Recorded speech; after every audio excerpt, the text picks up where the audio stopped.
Yo, what is good, YouTube? It's your boy Diz TV, and we back at it again with a different type of video today. Today we're going to be looking into the substantial facts of 9/11 and what really happened that day. And before we get into the video, please like, comment, subscribe to get my videos pushed out there. Anyways, everything I say in here, it is all conspiracy theories. This is nothing fact, nothing factual.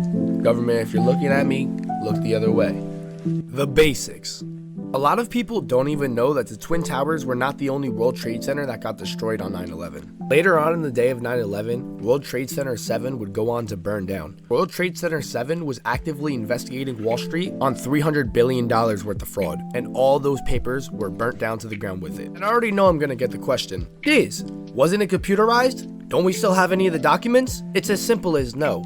It was all paper, just like your social security documents that are stored in a mine somewhere. And what I'm about to show you next is the POV from the people from New York City, from the floor, watching what was happening to the World Trade Center right in front of their eyes. No, a bomb, I saw it. No plane hit nothing. That is not a plane. They don't know what they're talking about. How would they see a plane hit that? Okay, so seeing that clip for the first time made me think, okay, it's just some people with some screws loose. Well, what happens if they didn't see the plane and they saw exactly what I'm about to show you instead? Other elements suggesting controlled demolitions are the so-called squibs, the puffs of debris that were noticed on the sides of both towers as the collapses took place. Squibs occur in controlled demolitions when concrete is forcefully expelled from the building by the explosions occurring inside. So how did one of New York City's biggest accomplishments and infrastructural achievements get burned to the ground so quick?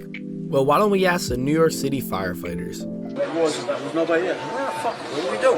We made it outside. We made it about a block. We made it at least two blocks, and we started running. Floor by floor, instead of popping out. It was if they had detonated. Detonated. They were planned to take down a building. Boom, boom, boom, boom, boom, boom, boom. All the way down. I was watching it and running. Just ran up west. And then you just sort of this cloud of shit chasing you down. Couldn't outrun it. That thick black smoke that the firefighters were running from is pulverized concrete. And if you know what that is, you do not want to breathe it in. It is concrete in the dust form. And that happens when demolitions go correct. When a demolition goes wrong, you get layers of concrete that is not pulverized and is still intact. Why was the World Trade Center pulverized concrete and everyone inside was incinerated, yet we found the passport of the terrorist that committed the crime? Now, if that don't scream America, I don't know what does. Nah, but for real, whose plan was it to find the passport in the quote-unquote fully incinerated Twin Towers? That was the craziest shit ever. So I'm gonna try making this video quick, so I'm just gonna read off some of the crazy quote-unquote coincidences that happened during 9/11, following with a phone call from a woman to her husband, where she kind of says it's all a frame in the phone call, but you be the one to tell, not me. Like I said, it's all conspiracy. I feel like number one's a great one, so let's start with this. The owner of the World Trade Center had gotten maximum insurance to terrorist attacks 6 weeks before 9/11. The owner had eaten breakfast every morning in the World Trade Center except the day of 9/11 because his wife quote-unquote booked him a doctor's appointment.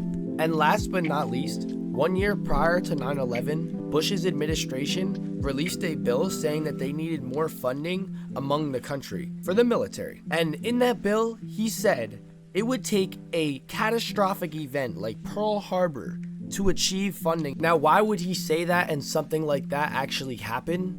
Coincidence.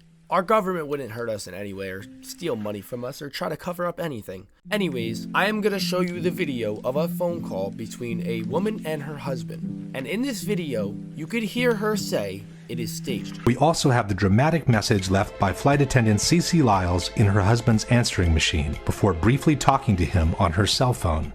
As she herself is suggesting, we should listen very carefully.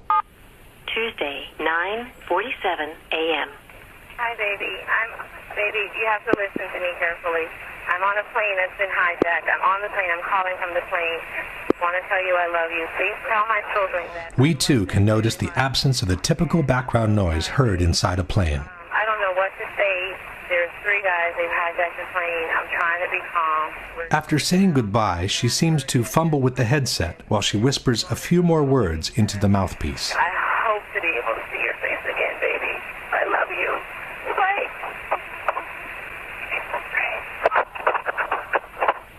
End of message.